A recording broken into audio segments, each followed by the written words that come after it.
You don't need Netflix, you don't need cable. Hop on YouTube, welcome to the hood table, where we chop up local and global events vocally. You don't really wanna miss out on these conversations. Just joke a little, laugh a little, get that wine in your system, fill your glass a little. Expose current events, talk trash a little. You never know, these opinions might clash a little. They addicted to the content, got them binge watching. You don't like it, then you want invited. Bet your friends watching in the house and your job parking lot before you clocking. They don't wanna miss a second of this HT content. Everybody think they got something to say, so it's an open invitation, bring it to the table. But if you come whack, just know we ain't buying in. We gon' probably turn your back and tell you sorry, try again. Yeah, welcome to the hood table. You don't need Netflix, you don't need cable. Yeah, welcome to the hood table. You don't need Netflix, you don't need cable.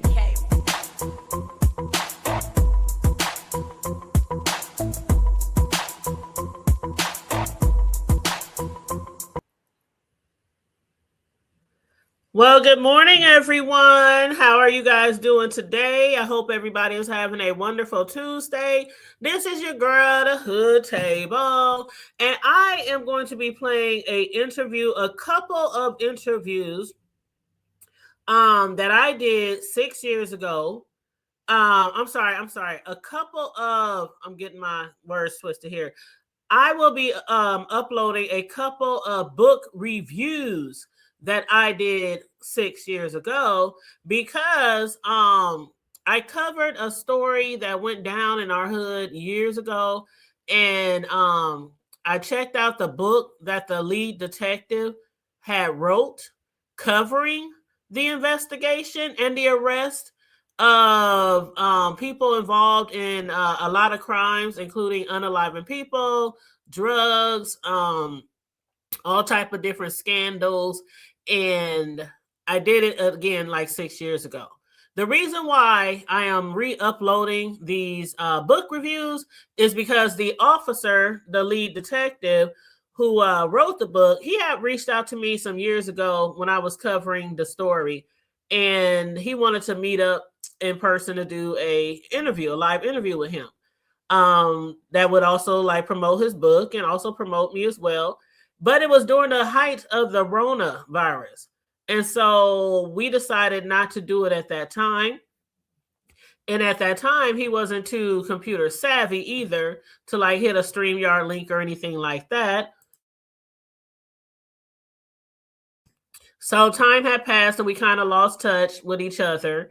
And then just out the blue, this morning, he reached out to me, asking me, was I still willing to do an interview with him, even though it's been years since we spoke.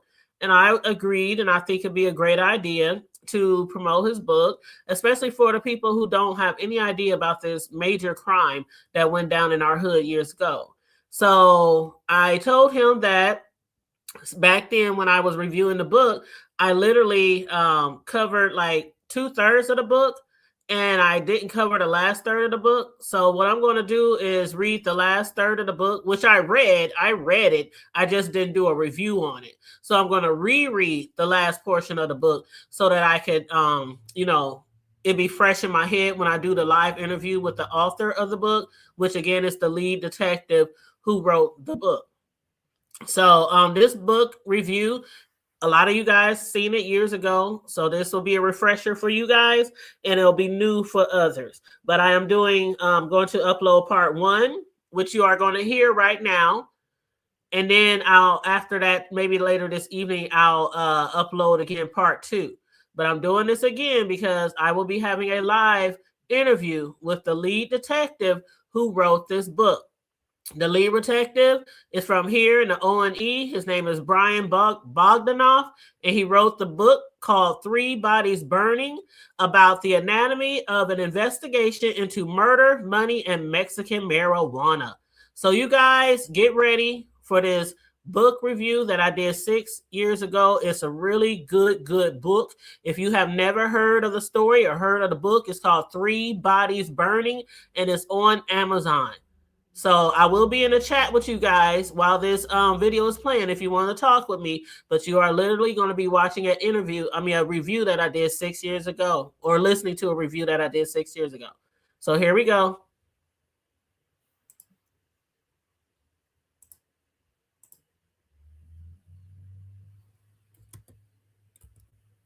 And of course, you guys, please like and share the video on your way in. Thank you so much. We are going to, as the title says, we are going to get into the true Omaha, Nebraska crime thriller book written by Brian Boghoff. It's called Three Bodies Burning. It is about a triple murder from the year of 2005. The book is actually available in a lot of places. For some of y'all who have not read it, please feel free to go on Amazon, download it on Kindle for like $5 and something. That's what I did. But I actually read the book years ago, like a lot of people, especially those of us in Omaha, Nebraska. A lot of us read this book years ago, but this story is coming upon the 15th year of the triple murder in Omaha, Nebraska, and I thought it would be kind of cool if I broke out the book again and we actually did a live review on the book. So again, we are going to be reviewing the book. Let me take out my gum. That's so rude. Hold on. Okay. So, and again, if some of y'all been following me before, y'all know when I do reviews, I do really in-depth reviews. This is not no 1-2 hitter quitter that you get. So we're going to be here for a minute. Those of y'all who, feel free, grab you a drink, grab you some popcorn, grab you some hot skins. Because we're going to be here for a second, at least about an hour, unless, we start getting into some conversations or anything like that. Again, feel free to comment in the chat. If you are from the O and you know of anything that I'm speaking about, feel free to talk about it, in the chat. It's up to you. Don't be shy. Again, we are going to be doing part 1. Book review. We are only going over chapters 1 through 19. There are 54 chapters in this book. So what we are going to do tonight, we're going to review chapters 1 through 19. Next Friday, we're going to review chapters 20 through like 37, something like that.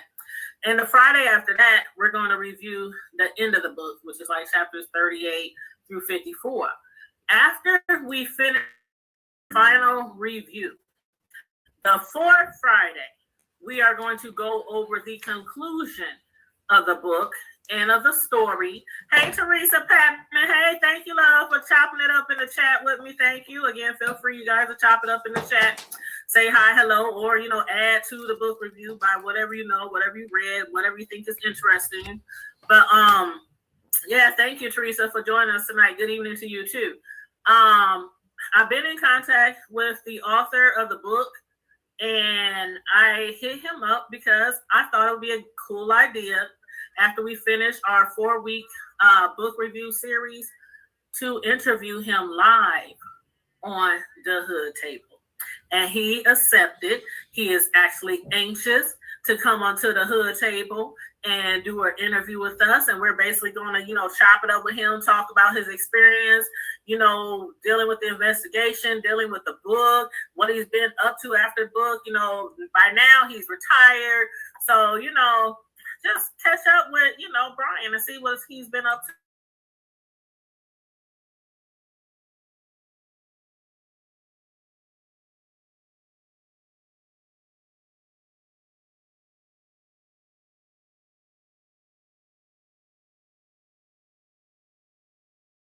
And on my cell phone, and that's what I've been reading it on. Years ago, I think I checked it out at the library, and then I had to give it back. But yeah, you can find the book anywhere. But anywho, we're gonna start off this conversation on this book review. I'm gonna give you a little background information on the detective, his little history. We're gonna do a little history lesson. I'm going to take a few minutes of our time to do that so you guys can know a little something about the detective who was over the investigation. A lot of these names in here, all of these names in here, I know the real people, like the criminals in the story, the dead people in the story, the cops in the story, the investigators. I know the real names, but in the book, they give like, aliases. They got like different names, even different nicknames. So every name that I mentioned in this book review is not a real name. So just want you guys to know, they are real people. They just got fake names. Anybody who's close to the story might be related to the story. I got people who are Facebook friends who are close to the story. So y'all know like the real names of the people who I'm referring to every time I speak of something. But just to let y'all know, the nicknames, the cops' names, everything, the names are fake, but the people are real. So with that being said, all right, Teresa, thank you. With that being said, I'm gonna jump right in at the beginning of the book. Now, this investigation actually was over 13,000 pages of documents. 13,000 pages of documents. It was a very deep investigation. The main detective name is Bo. That's his nickname. And his partner, or, who he was right under him, I think they were right under each other. His name was Robert. Roscoe. And the main characters in the book are Galen Green, aka Nephew, and also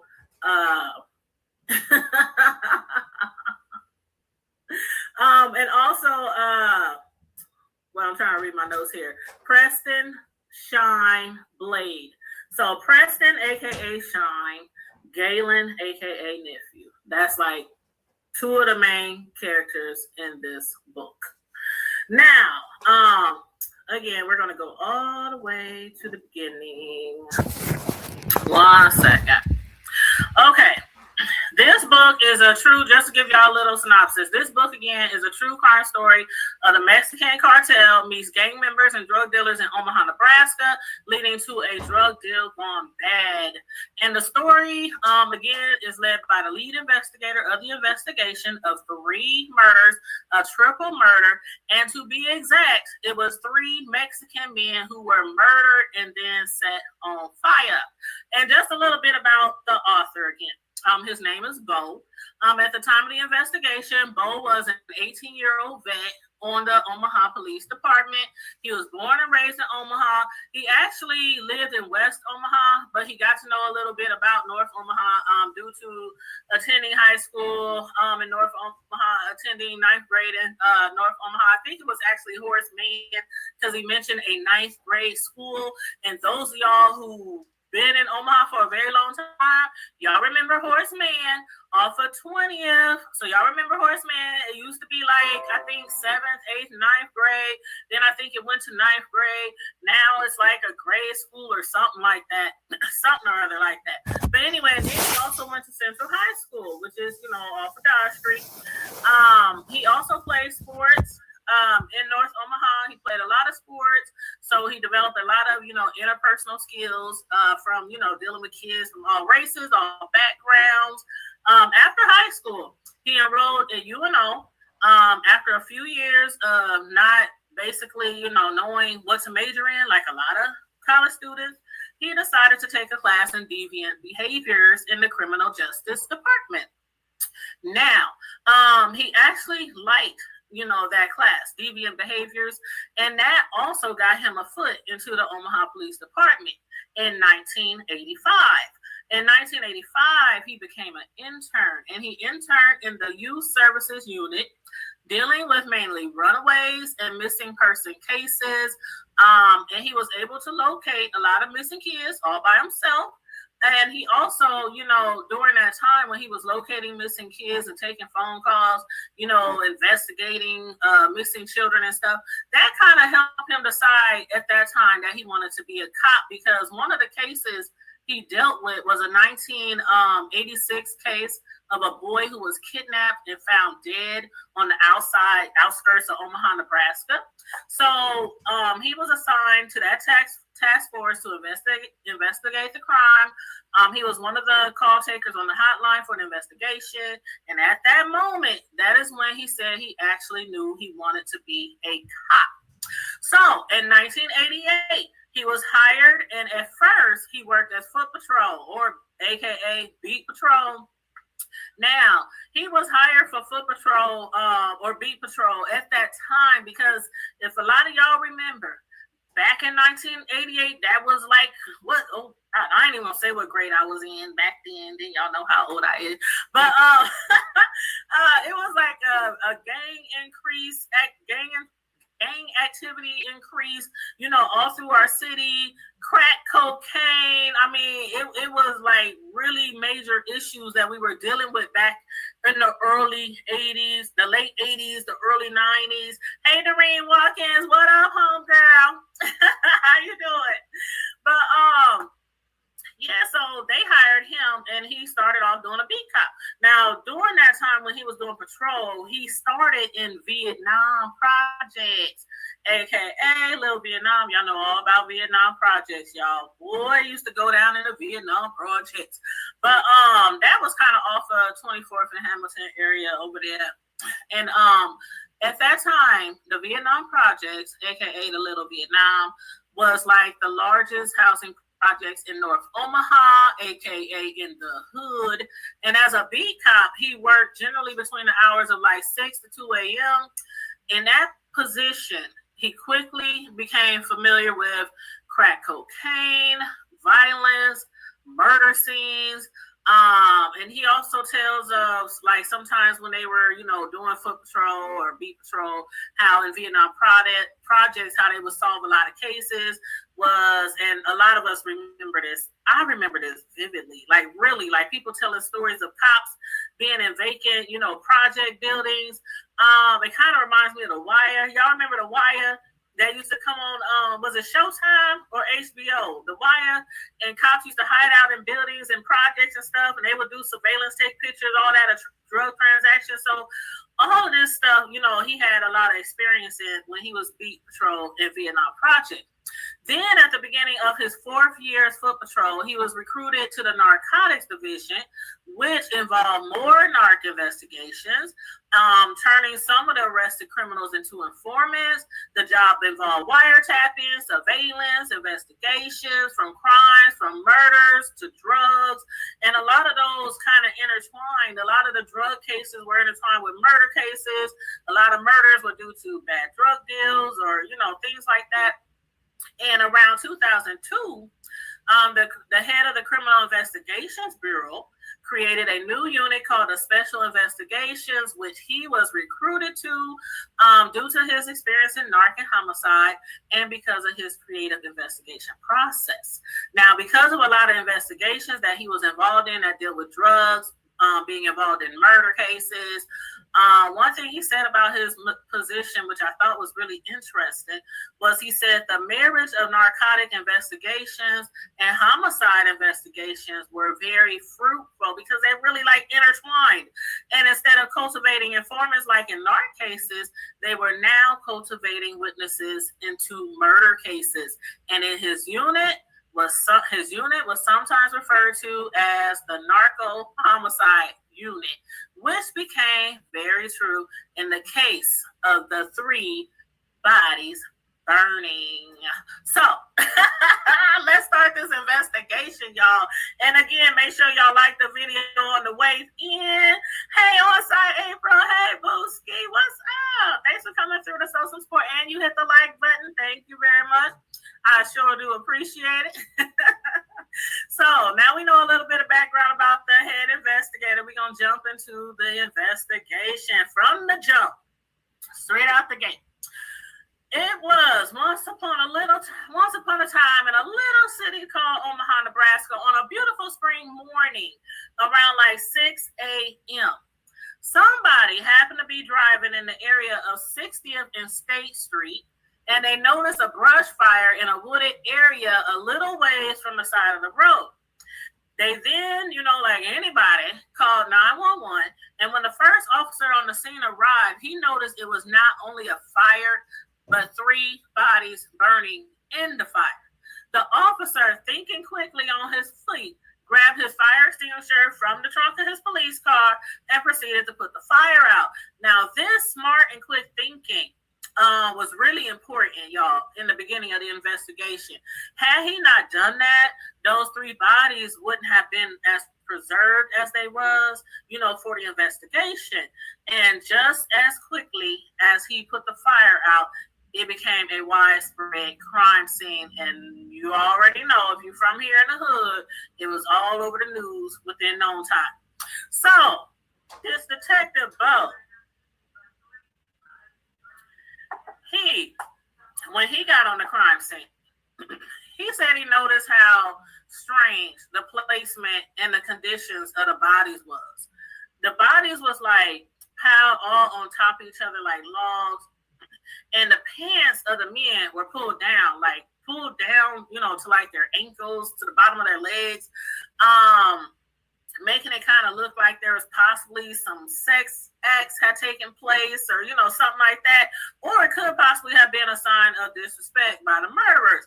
But soon they realized that the bodies were dead weight because they were burned. Well, they were killed first. They were shot, and then they were burned. So the pants falling down or being pulled down wasn't done purposely. They actually had to drag the bodies to the location out of the vehicle that they were transported in, and that's how their pants fell down. So there was no sexual acts, none of that going on, which they thought was probably the case in the beginning. And they noticed all three of the victims were Hispanic. All three of the victims had gunshot wounds to the head. Also, they noticed at the crime scene there were noticeable tire tracks. There were drops of blood, and the blood was leading like far away from the body. So it wasn't like right by the bodies. So therefore, that told them that the people weren't killed right there because there was a blood trail. So during the autopsy, did I say okay? During the autopsy, it was found to be there was no soot, no kind of smoke, nothing in the lungs, the mouth, the throat, the nostrils, nothing like that from, insulation or from breathing or anything like that. So that was another clue that the bodies were dead before they were burned. So there wasn't also any property. There also wasn't any property on them. No wallets, no jewelry, no keys, no watches, nothing like that. The only thing that they found was a hotel receipt in the pocket of the youngest victim, who also had a star tattoo on his stomach. The receipt on that, the name on that receipt had the name of Barry Willis.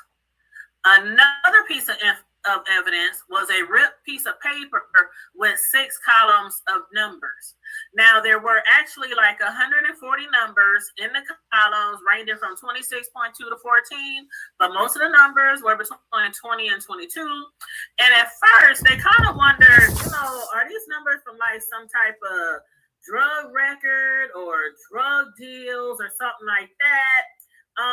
But they said the numbers didn't really represent, ounces or grams or, something consistent with meth or cocaine. And back then, meth wasn't really huge in the Midwest. It was more like, cocaine that was kind of big back then, and weed, stuff like that.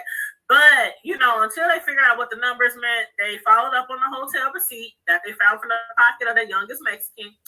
That led them to a home in Phoenix, Arizona, which is how they discovered from family members that John Doe number 1 and John Doe number 2 were both in the Omaha area.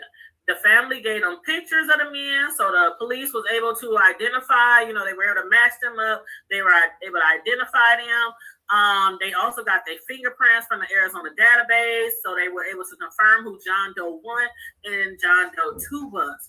They were actually Ricardo Gomez, aka Richie, and his half-brother Barry Willis, who had the same moms but different dads. Now remember again, these names in this book is altered. So any name that I mention is not the real name of anybody in the book. You got to do your own research, like I did, if you want to know who the real names are of all these characters in the book. So anywho, at the beginning of the investigation, besides the ripped piece of paper that they found with the columns of numbers and the hotel receipt, One of the first leads was a phone call made by somebody who lived in the area of 60th and State Street where the bodies were first discovered. That person called in explaining, how normally in that secluded area around that time, like around 5:30, 6:30, around that early in the morning, there's no traffic when they're on their way to work. But on the morning where the three bodies were discovered burning, they said there happened to be a vehicle, like a black, newer, fancy truck, they said like a Chevy Avalanche, but it was really nice, really fancy. I'm assuming they probably had some rims on it, just maybe a little bit tricked out. I don't know. But anywho, it was a nice, fancy car. They noticed that it was stopped at the stop sign on the opposite side of the street facing them. And the person who called in, the male caller, said the driver in the truck and him kind of like, how a car across from you and they coming your way, y'all both got stop signs and y'all like, okay, who went first? Or you go, I don't want to go. They kind of like just stood there like not wanting to go. And so finally the caller, he was like, he went through the intersection. But what he did notice was at the intersection, the other person across from him had their blinker on. But when the caller drove through the intersection, he looked through his rearview mirror and the truck went straight. So it never turned. So that's one thing that the caller, made known to the police. And then another lead they got there was a rented car by Barry Willis that was found abandoned near Highway 75. And that's like 5 miles north of Omaha. Highway 75 goes through North Omaha, but it also goes out of Omaha. So that car was found like 5 miles outside of Omaha, which was, to be exact, 28 miles from where the victims were found. That rental car was a dark green Pontiac G6, which was searched, but they found no evidence of any foul play, no personal items, no car keys, no nothing. So what happened next is they made a trip to Phoenix to speak with the twin brother of Barry Willis. So Barry Willis, one of the dead guys, he had a twin brother. Now Barry and Richie, they are brothers. The twin brother's name is Carlos Willis. So Richie and Barry was on a trip in Omaha. The twin brother, Carlos of Barry, he was still in Phoenix, so he didn't make that trip to Omaha. Now, they reached out to Barry Willis's twin brother, Carlos. All these boys, they are, the twins, of course, have the same mom, of course. Richie, he has the same mom, but he has a different father. So that's not really, really important, but I just thought I'd mention it. But anywho, when they first reached out to Carlos over the phone, he was, really interested in talking to him, wanted to help them try to solve the case, the crime of his two brothers. But after they got there, he was really hesitant to talk on the phone. He didn't want to meet them. He didn't want to talk to them. He kept making excuses why he couldn't meet up until, Detective Bo started putting the pressure on him. Like, dude, 2 of your brothers died and you don't want to help us, find out what happened to your brothers. And so eventually he was like, okay, cool. I'll meet you. So he was a little apprehensive at first, but then you have to, keep in mind his brothers and, they were just murdered. And somebody else. They were just murdered in Omaha, Nebraska. They were killed, and then their bodies was burned. And, of course, the brother, Carlos, he had to know what they was in Omaha for. So I would be a little apprehensive, too, to find out my siblings was just murdered and the police want to come looking for me. Like, he actually thought that maybe the people who murdered his brother might try to murder him because they had actually found out that some drugs, some money, it was a bad drug deal that went down. These Mexicans, they didn't have their drugs, they didn't have their money. So he thought that he might be held responsible. So anywho, Carlos, the twin, who was actually with the Air Force Reserves, he said he would meet them in a safe location, which was Luke Air Force Base outside of Phoenix. Now, when they met with Carlos, what they learned was that the people On the other side, the people on the other side lost millions of dollars. The other side is the Mexican cartel. They lost millions of dollars. And again, he thought that they might be coming after him. And that's why he wasn't so hasty to meet up with the detectives. He also told them that his half-brother Richie was born in Mexico. And then their mother had moved to the United States. She ended up getting married to Carlos and his twin brother Barry's father. But Richie and their mom never became U.S. citizens. So the twins were U.S. citizens because they were born here in the United States, and their father was from the United States. Richie, though, since he was an alien, basically, he couldn't really get a real job.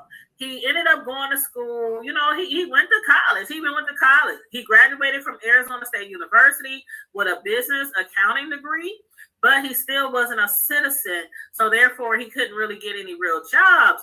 Now, that is what led him into drugs, into selling drugs. He ended up making some contacts in Mexico by way of his mother, because his mother was also, remember, she's an alien as well. So she also was involved with drug dealers and drug trafficking. So after speaking to Carlos, they sought out a guy named Bully, who Carlos said was getting weed from his brother, Richie. And that Bully had a connection in Omaha with a black dude by the nickname of Shine, who was somehow connected to a barbershop. At that time, they didn't know if the barbershop was in Omaha. They didn't know if the barbershop was in Arizona. They just knew that this guy with the nickname of Shine was somehow connected to a barbershop. And they also found out that on Richie's last trip to Omaha, before he was killed, he was there to collect money from a large shipment of weed, like several $1 million of weed. And Carlos's twin brother, Barry, he was just there for the ride, you know, just to keep Richie company, just for moral support, I guess. But he did, you know, keep him company all the way to the very end. They started that ride together and they died together.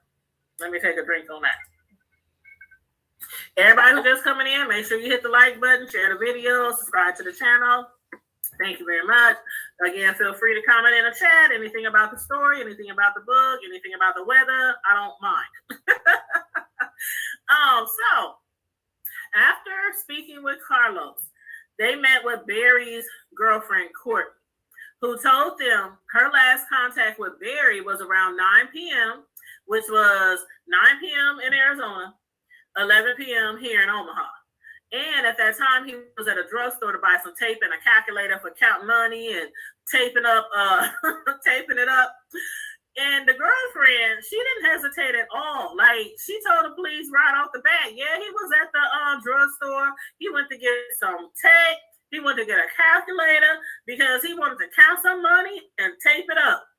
She knew all about why her boyfriend and his brother and them was in Omaha, Nebraska.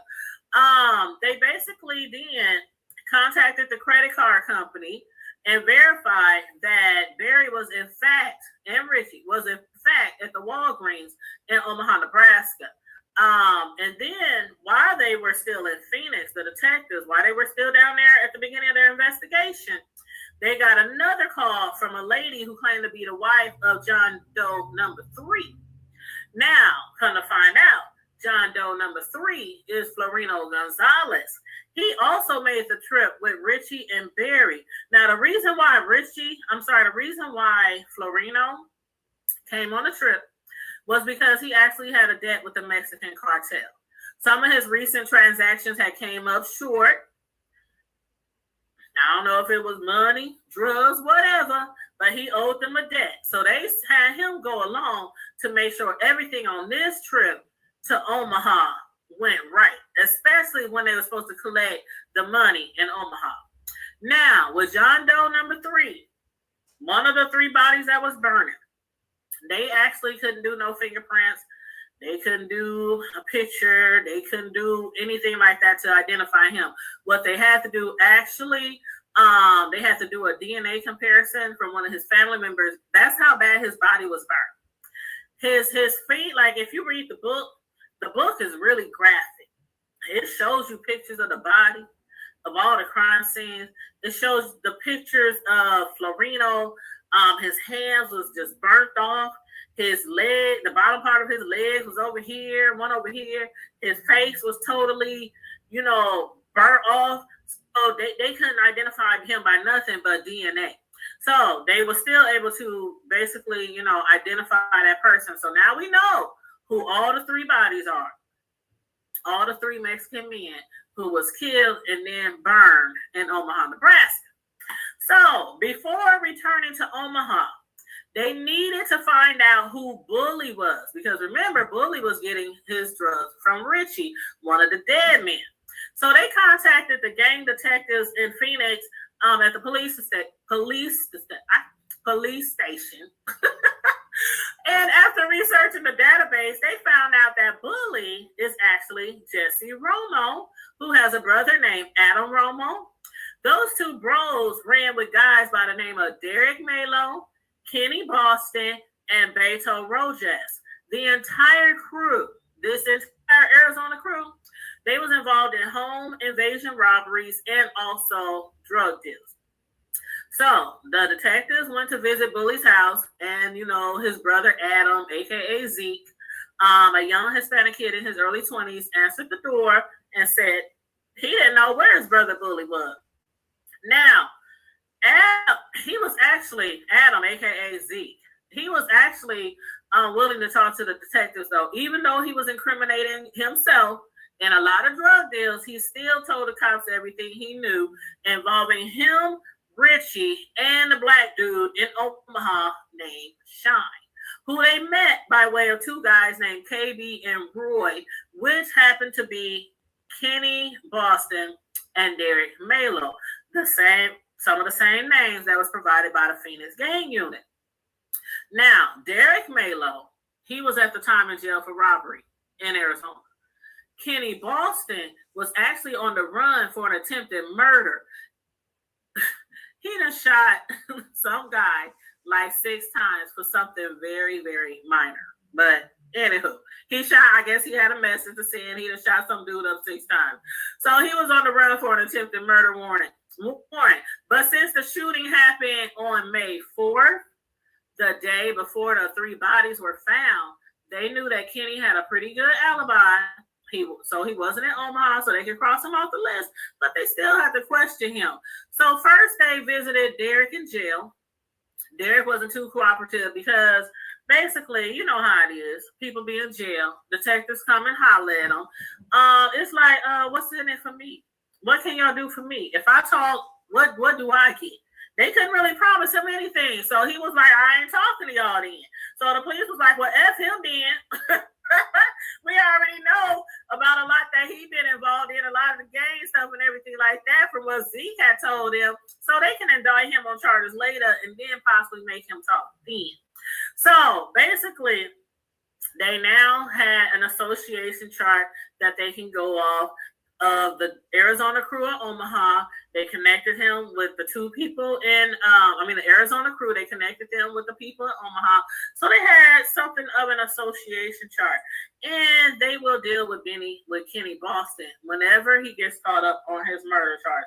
And let me just pull up my little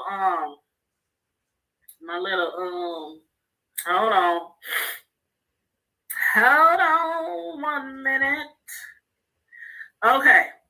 So far, their association chart, the victims, Barry Williams, half-brother of Ricardo Gomez, a.k.a. Richie.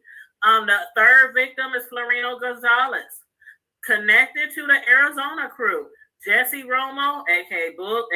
Bully, Adam Romo, a.k.a. Zeke, Kenny Boston, a.k.a. KB, Derek Malo, a.k.a. Roy, and the Omaha connection was Sean and nephew. So that was the beginning of their chart association. Now, once they returned back to Omaha, their first mission at hand was to find out who is this big black guy named Shine who runs with somebody named Nephew. And again, these names are altered. So a lot of y'all might know the real names of these characters, but they're altered in the book.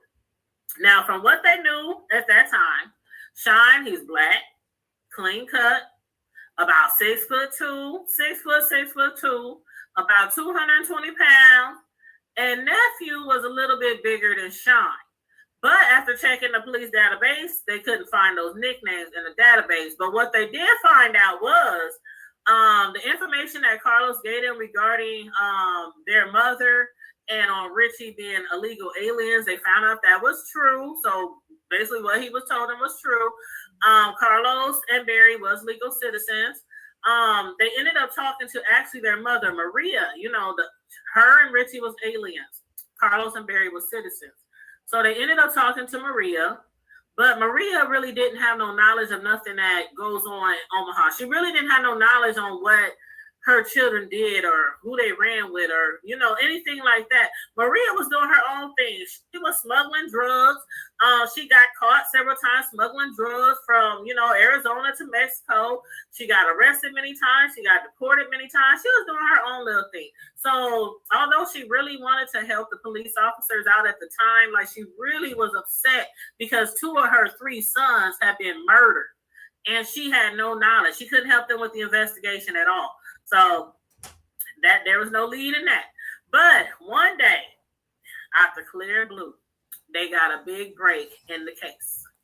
Bo's secretary had said some undercover narcotics cop from Tempe, Arizona was on the phone with information regarding the triple murder that took place here in Omaha.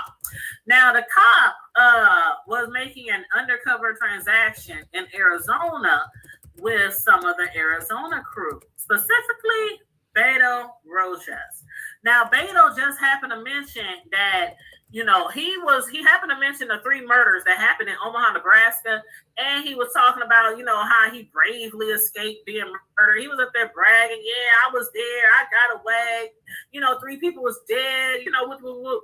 So the next undercover delivery was scheduled for the next week for like 50 pounds of weed. So what Bo did, he got permission, you know, from his seniority, his supervisor in Omaha, to take another trip down to Arizona because they wanted to be there for the bus and they wanted to be there to be able to interview Beto and ask him some questions. So they got permission to head back to Arizona. And then also the undercover cop sent them a tape of the conversation as well, you know, so they could listen to it before they got there. But when they got there, they were able to not only talk to Beto, but they also found out that Kenny Boston, who was on the run for that attempted murder warrant, he had got in jail. So he had got arrested. He got booked. So basically they would be able to kill 2 birds with 1 stone. So after they got back to Arizona, they met first with the undercover detective. They reconfirmed with the gang unit the names of the crew, which is, you know, involved with Beto. And those names again are Beto Rojas, a.k.a. Junior, Jesse Bully Romo, Adam Zeke Romo, Derek Roy Malo, and Kenny Boston. And Beto Rojas was actually at the bottom of the hierarchy of that crew. So they also made arrangements to interview Kenny Boston. He was still at the Maricopa County Jail on that attempted murder charge. Now, Kenny, just to describe him, he was a huge black guy, all muscles, not an ounce of fat, about 300 pounds, looking every bit of a football player. They gave Kenny the rundown on why they was there, what their intentions of, and again, like the average criminal, he was like, what's in it for me? What y'all gonna do for me? What do I get out of this if I cooperate with y'all? So again, they told him they couldn't promise him anything. But, I mean, your friend, Richie, was murdered in Omaha. So wouldn't you want to do right by him and try to help out the case? So eventually he felt comfortable enough to talk about it with the cops. So what had happened then was, since he wanted justice for his friend Richie, he agreed to talk to them.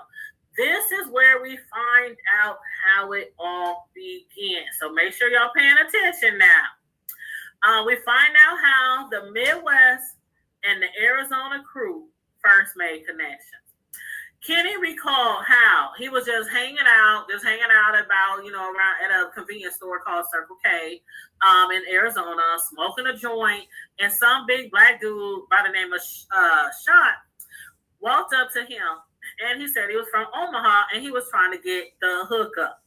After they made a little small talk, Kenny was trying to feel him out. He was a stranger, after all, from the Midwest, from a total different city.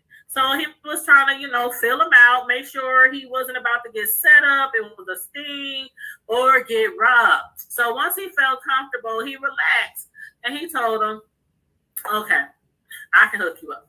So the next day, Kenny had 60 pounds of weed sent to the brothers Jesse, Bully Romo, and Adam Romo's home. Kenny was also living there because at that time he didn't have a place to stay.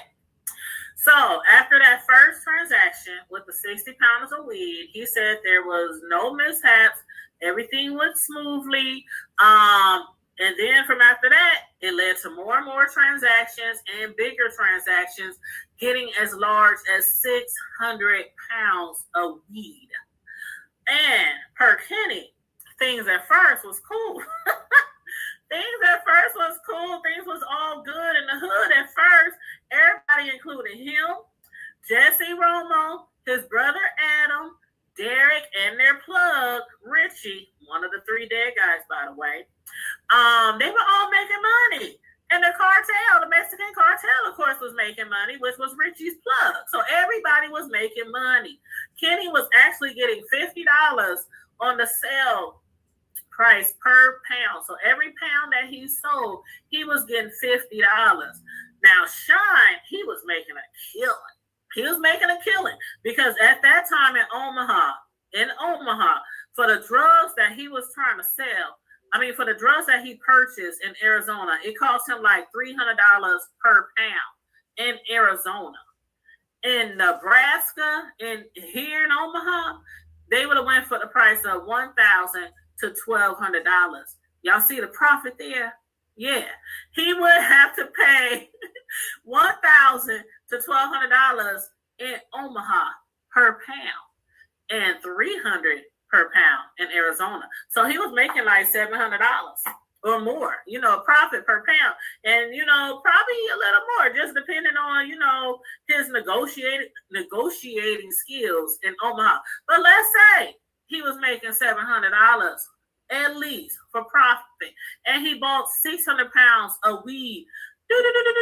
700 times 600, that's $420,000 in one transaction. Profit. That's $500,000.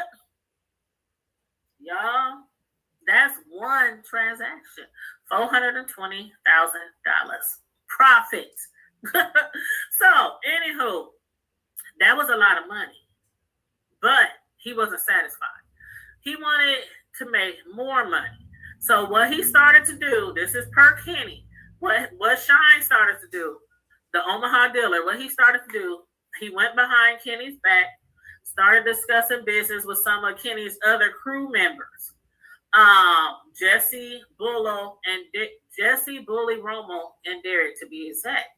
He started negotiating better deals, and Kenny claimed that, it was no big deal. He didn't have a problem with that. But I don't know if I can really believe that. You making all that money, $50 per pound, and you don't care that the person you selling to went behind your back and started buying from your homeboys that you live with. But anyway, one day Shine happened to be when he was making one of the transactions from Jesse and Derek at their home in Arizona. He was there to pick up a load, and he actually ran into Richie, who was the Arizona crew's plug. So he actually ran into the guy next to the cartel, basically. So y'all know what that means. Shine then approached Richie, so he didn't left Kenny. He went to Jesse. He went to Derek. Then he went to their other friend, Richie. He just kept going person to person till he could get the best deal. Getting greedy. So he approached Richie and he sold him on a deal to have a much bigger load transported directly to Omaha. Because at that time, Shine and nephew, they was going back and forth from Omaha to Arizona. So he was trying to get like a much bigger load and have them just send it all the way to Omaha. So Kenny, he had mentioned that in Atlanta, Georgia, there was a huge load of weed there. But for some reason, the buyers had to back out.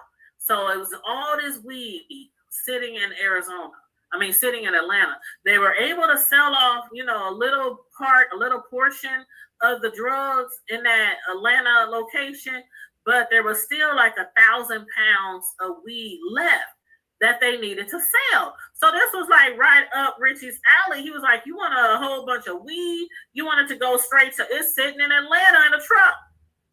Sitting right in Atlanta in a truck. So what they did was they all went to Atlanta.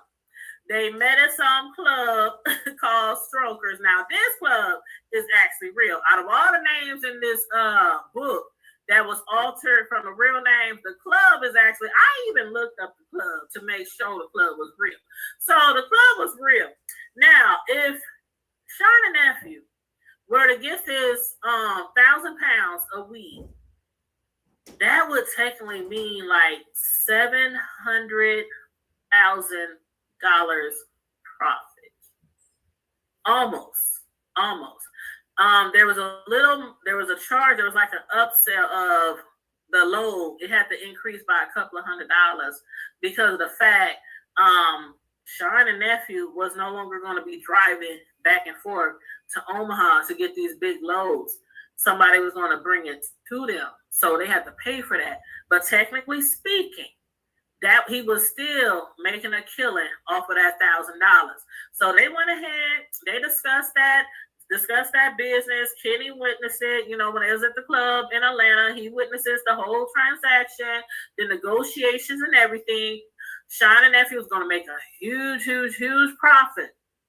So the Omaha detectives, just from that break, they found out a lot of information from Kenny. And thank goodness, because the dude that was in jail, Beto Rojas, he wasn't trying to talk. He was like, if y'all can't, get me out of here, reduce my charges or something like that, I don't want to talk to y'all. And then to come to find out, he lied. Remember when he said, I got away, 3 people got murdered and was set on fire in Omaha, but I got away, I bravely escaped. This fool lied. That was the whole reason why the undercover cop called Omaha in the first place, because he was talking about that killing. Now he was associated with some people that was involved in Omaha, but he wasn't there and he didn't get away from nobody. His butt was in Arizona the whole time, but he was trying to, make it seem like he was big and bad, like he had done something, just trying to brag, to the people around him. So come to find out, he was never even in Omaha. But before they had a chance to talk to Jesse, Romo, Jesse in Arizona, he had found out that Detective Bo and them was looking for him. So what he did was he called Detective Bo and he was like, I'll talk to you guys. So basically, after speaking with Jesse Bully Romo, they confirmed again the Atlanta deal, the negotiation. Even though Jesse claimed he didn't have no dealings with the drugs, he's not a drug dealer. He was just one of those again, just for the ride, just there for support, just there to tag along. The detectives were able to confirm with the airlines that indeed the Arizona crew, they had flown from Atlanta to Arizona. None of them flew to Omaha in May of 2005. But they still at that time could not confirm who Shine and nephew was. They couldn't confirm if they traveled to Atlanta. They couldn't confirm if they traveled to Arizona because they still at that time didn't have their real names. Not yet. But 6 months later, 6 months later, they back in Omaha, Nebraska. Detective Bo, they back in Omaha. They get another big break. Somebody by the name of Montel Jones, who again, the names in this story are altered, but somebody by the name of Montel Jones, he actually had a felony assault shooting. Somebody has shot him. Somebody shot him in the leg. Now, he just happened to mention that the person who shot him was a guy by the name of Preston Blade, aka Shine, and Galen Green, aka Nephew. Big break, huh? They finally found out who Shine and Nephew is. Now, at that time, they still couldn't really pin anything on them. Their names been flying around, but they still couldn't pin it. They had a lot of research that they had to start doing on this Shine and this Nephew. And again, it's been like 6 months, since their last big break. So this was really, really, really a great lead for them. Now what was going to happen is they have to interview Montel Jones. They did an interview with him and found out that, well, actually, when they asked him, what had happened, why you get shot in the first place, he tried to lie and try to cover it up. I don't know why I got shot. But finally, he confessed. He confessed that he had heard that these two people, Shine and Nephew, they was getting money in these Omaha streets. And recently, he had found out they was getting a whole lot of money in these Omaha streets. And he wanted a piece of the action. So what he did, he concocted this plan where he was going to find one of their stash houses, and he was going to have one of his homies. He enlisted one of his friends named Wilson Mack and help him do a home invasion on one of the stash houses. They found out where one of the stash houses was. They went to the location to do their home invasion, but come to find out, nobody was there. The house was empty. So all they had to do was just, break in and rob the joint. But they didn't get any cash, but they did get a lot of drugs. They got like 10 pounds of weed or something, which was like a street profit value of approximately at that time, like $5,000. So they had these names now. Now they have to do like background checks. They have to do research. They have to go through like historical police reports, police contacts, phone numbers, vehicles, property owned, financial assets, friends, gang affiliations, their daily routines, their travel history from airlines from Phoenix to Arizona. They had a lot on their plate, a lot of research that they had to do on these two people who they just found out who they was. So, this guy, Montel, he actually had hit a lick. They got off pretty good. They got off about $5,000 profit, 10 pounds of weed, but everything was all good in the hood again until they sold some of the weed to one of Shine and Nephew's guys. And in little old Omaha, Nebraska, word gets around quick. So what had happened was, hey, Shasta, hey, boo, how you doing, girl? Make sure you like and share the video. Thank you so much.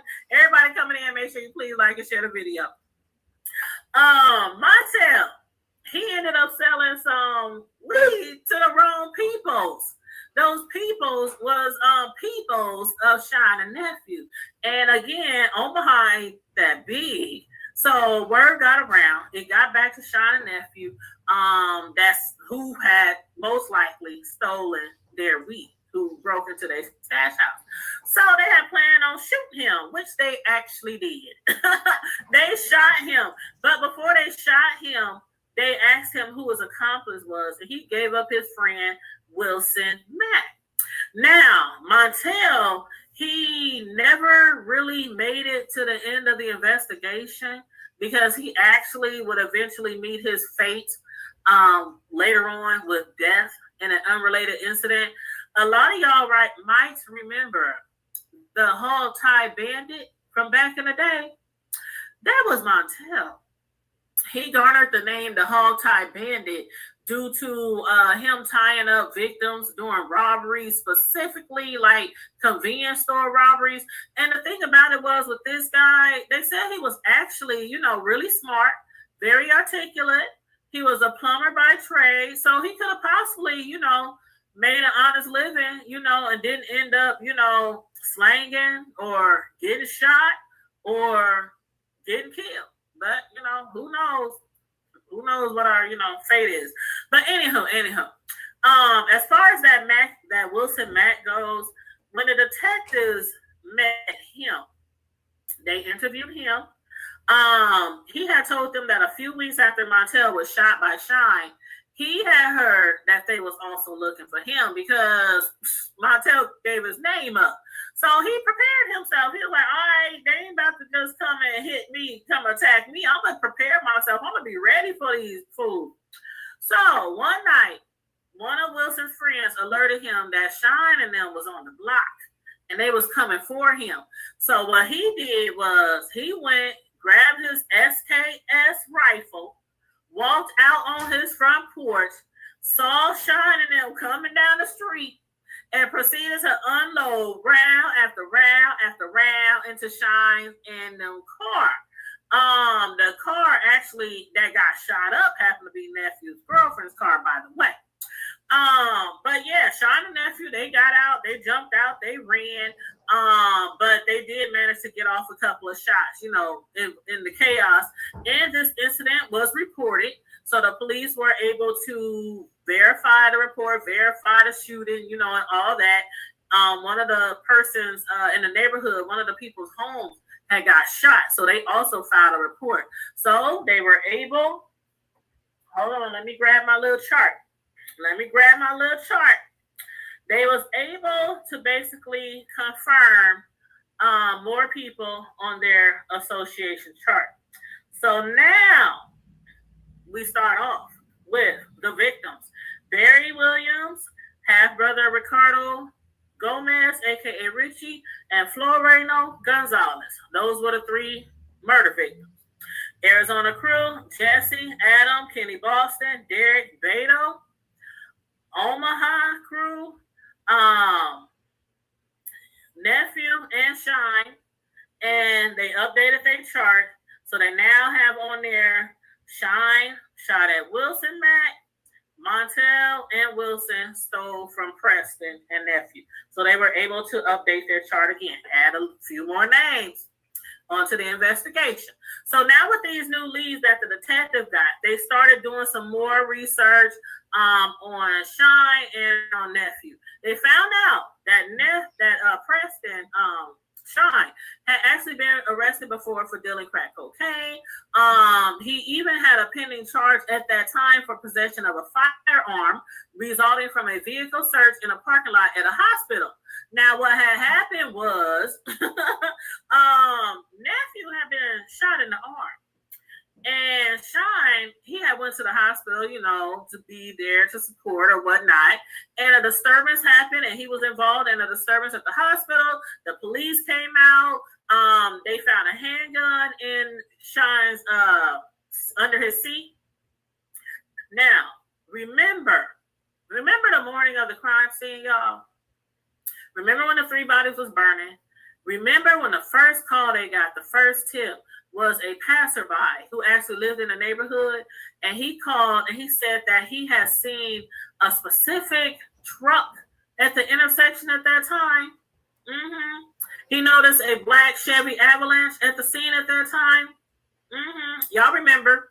Okay, so Shine, guess what he was driving at the hospital? A black Chevy Z71 Avalanche. So, along with the gun that they found under his seat, they also found a whole bunch of blood, because nephew had got shot. So there was a whole bunch of blood in the truck. They also found 4 pounds of weed in the truck. But due to them not having a search warrant, the weed couldn't be used in court. But the gun, there still was a pending gun charge. But with them finding this 4 pounds of weed, that was more proof against Shine and against Nephew that they were most likely slanging weed out here in these Omaha streets. So after discovering all of that, Detective Bo, he reached out to a county attorney at that time. Her name was Georgianne Goldstein. He had asked her to reconsider dropping the gun charges against Shine because of the fact they wanted him on the streets. They want him thinking that he's freely able to walk around, make him think he's living a good life, like ain't nothing going on, ain't no situations, ain't nothing that he should be worried about.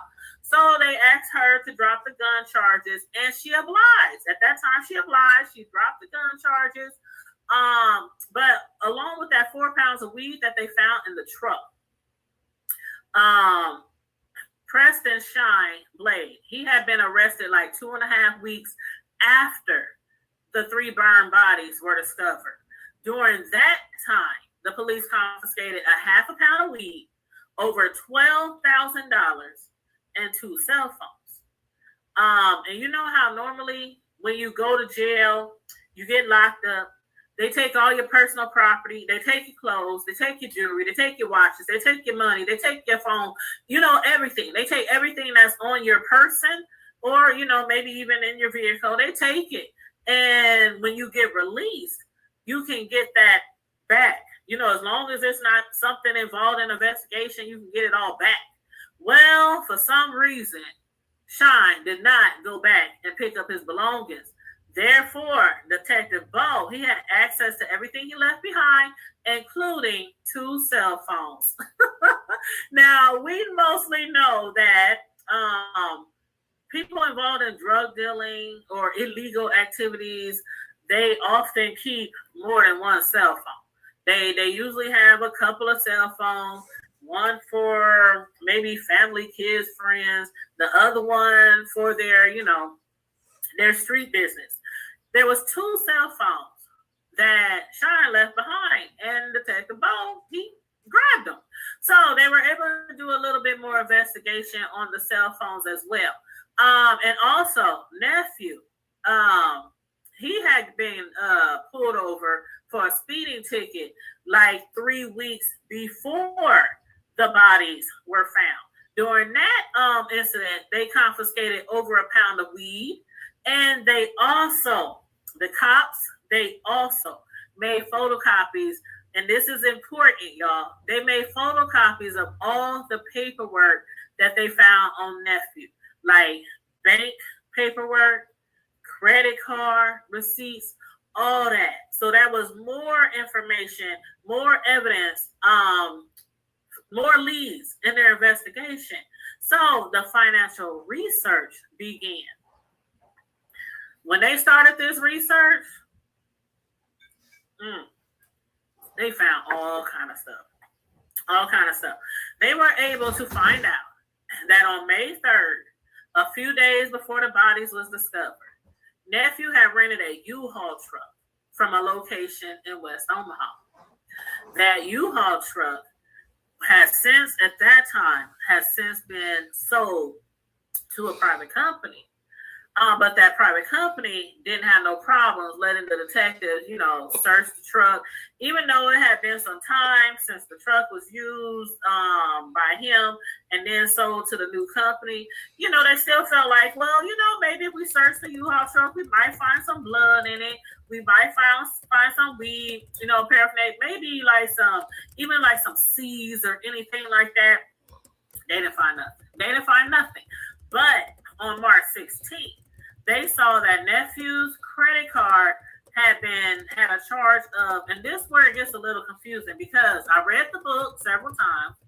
I also read a lot of police reports. I also read a lot of the court dockets to prepare myself for this book review. And I got a little confused because in the book, it said that Nephew had a credit card charge of $218. But when I looked at the court docs, it showed it was $1,218. So I don't know. I think it might have been really $1,218 because they found out that it was for a hotel in Atlanta called the Hawthorne Suites, which is now known as Shepherd's Hospital for Long Care Patients. So it's no longer a hospital. But the old owner, they happen to be somebody who keeps a lot of their old records and stuff stored up. So they was able to contact the old owner. He did a little digging. He was able to verify that those two men was indeed in Atlanta at the time during that drug deal transaction for that 1,000-pound load of weed. And it was for an 8 to 10 day stay. So I'm thinking even back then, hotels were a little cheaper, but $218 for an 8 to 10 day stay in a hotel, that's really cheap. So I'm inclined to probably think that the real amount was $1,218 from the court docs. But just in case I'm wrong, I would just say the book said 218, the court docs said 1218. But either way, they were able to verify that they were in Atlanta at that time doing the drug deal. So next, the detectives, they contacted the local utility companies like the gas, the electric, phone, cable, and they did that to get specific locations for where Preston, Shine Blade, and Galen Nephew Green might have been residing or doing business. And what they found out was there was over 14 locations associated with Shine and Nephew. They then also contacted the IRS for tax information. And from that search, they found out that for the prior year, Shine and Nephew had claimed an income of $225,000 and had paid over $30,000 in federal taxes. And their profession or their job was a lawn service. Now, ain't that crazy? We got some dudes that's like involved in some huge major weed deals. And one of their businesses they claimed was a grass service. I'm like, yeah, they involved in grass, all right. But anyway, the detectives then started doing surveillance on these lawn service location, which happened to be a commercial property. During that surveillance, they was able to see Shine driving a truck often, and on the side of the truck, it had UAF Lawns on there, which I'm sure is an altered name of the company as well, because most of the names in here is altered. But during their surveillance, even though they supposedly had a lawn service, they never saw any lawnmowers, no blowers, no trimmers, nothing associated with cutting lawns or growing grass. But there were people constantly coming in and out of the location all day long. So they knew something was up. They knew something was going down in this location. It wasn't no cutting no grass or planting no seeds or trimming no. It wasn't none of that. But they didn't know what was going on there at first. And then they discovered, from talking to the actual owners or landlords of the commercial location, they found out that the people who were renting the location, they had actually installed a garage door. It was like a high-speed commercial grade garage door that cost thousands to install. Now, those are the kind where you come in, quickly come down. You can't get in there. It's like a really commercial grade garage door that's hard to break in. Now, if they ain't doing no lawns and there's no lawnmowers going in and out, no blowers, no trimmers, no nothing like that, why the heck do they need a garage door like that? That is exactly what the detectives were thinking. So they started to wonder, perhaps, is this the location where the three men were murdered before they had been taken to the wooded area, over off of 60th and State Street to be burned? Then, after getting the utility information from that search, the detectives also found out that Shine was paying utilities for another commercial property, which happens to be a barbershop in a small strip mall. Now that barbershop is actually right by a laundromat. The laundromat is still, in fact, in the same location. As far as I know, I would drive up and down Ames Street all the time, and I'll see that laundromat over there. I used to go there sometimes back in the day when my washer broke down. But anyway, it's right off of 60th and Ames Street. So they started to wonder then, was the 3 victims possibly killed in the barbershop and then transported to 60th and State, where their bodies was burned? Because the barbershop was actually like less than 3 miles from where the burning bodies was discovered. And it was basically a straight shot, kind of, it was like 3 miles away with one turn. So literally from 60th and Ames Street all the way to 60th and State, it was like a straight shot with like one turn along the whole route. And being that Ames Street, as most of us know, Omaha is a very high traffic volume area. They figured that it might be possible to conceal the sound of gunshots. The laundromat located nearby, at that time, it wasn't really that busy. There was a few other spots available in that strip mall, but they were vacant. And then there were only like a few houses nearby. And again, if you're in Omaha, Nebraska, you can, visualize that area pretty well, where that laundromat was. Well, still is. And then the utility company also told them that Shine had actually stopped paying for utility services at the barbershop like a month after the murders. So the murders took place in May. And by June, they were no longer utilizing the barbershop. And since the barbershop, of course, was empty, the landlords or the owner, they told them that they could come investigate. They could come do some searching and everything. They also had Shine listed as president and nephew listed as vice president of the barbershop. The detectives went. They searched the place. Top to bottom, front to back, all around. They searched that place really, really well and did not find anything. They didn't find any blood. They didn't find nothing. They did not find nothing in the barbershop in that strip mall. But another thing that the landlord or the owners told them was that they had actually been offered a lot of money to buy the whole strip. So not only did they want at that time the barbershop, but they actually wanted to buy the barbershop. They wanted to buy the laundromat. They wanted to buy the other, the other section of the strip mall, which was empty. But the owners was like, it's not up for sale. If it was up for sale, that probably would have been cool.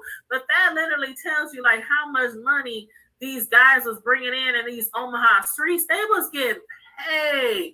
And even though this was a small strip mall, I think, I'm just trying to visualize it in my head. I think it maybe was like, I don't know, maybe 6 businesses in that mall, like 6 bays in that strip mall. So even though it was a small strip mall, it still would have been very profitable, and it would have cost a lot of money to buy it, even for a small strip mall. So that lets you know, again, they was getting paid. They was out here getting paid. But again, they searched high and low in the barbershop, and the detectives didn't find any clues of any murders.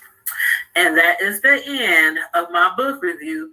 Part 1, chapters 1 through 19 of 3 Bodies Burning, a true Omaha, Nebraska crime thriller book.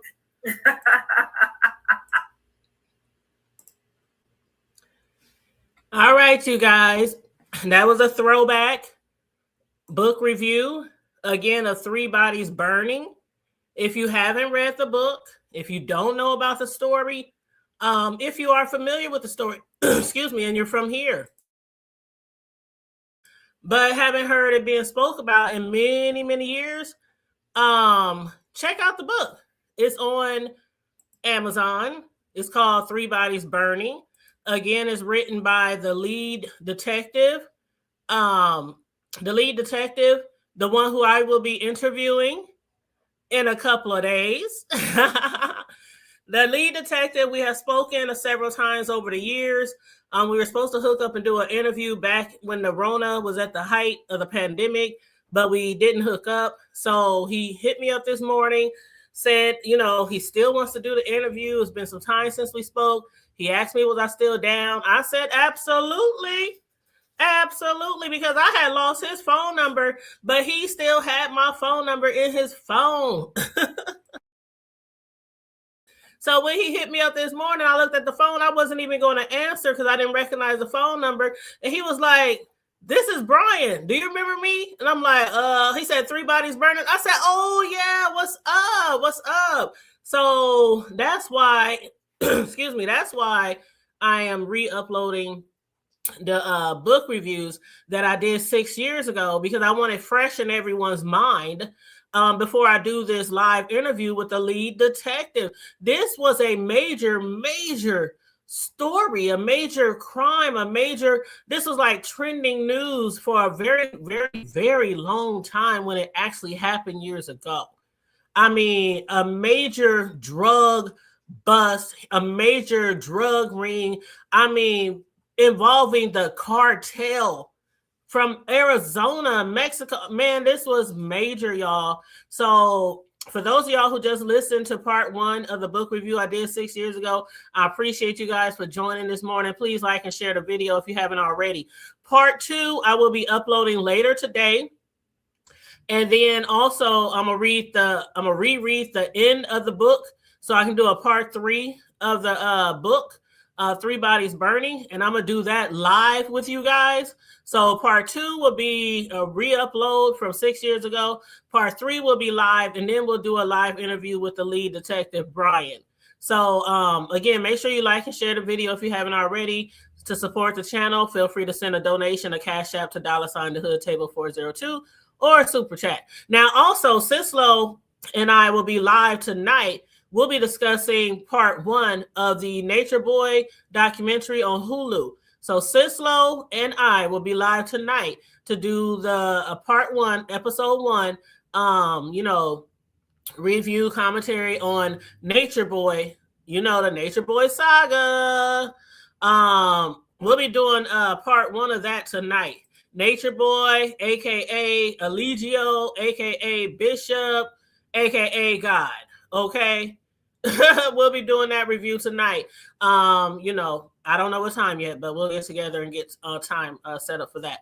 But I am out of here, you guys. I have to get out of here. I have to go meet up with my boys. We're having a mother-son day. We're going to go see The Mummy, which is in movies right now. So I got to go up here, and I got to pick up one of my sons. My other son is going to meet us there. So we're just going to have a good time today. And I will hit you guys up later. I love you guys. Stay safe. Be blessed. Remain vigilant at all times. And always remember to keep it hood. I'm out. Bye.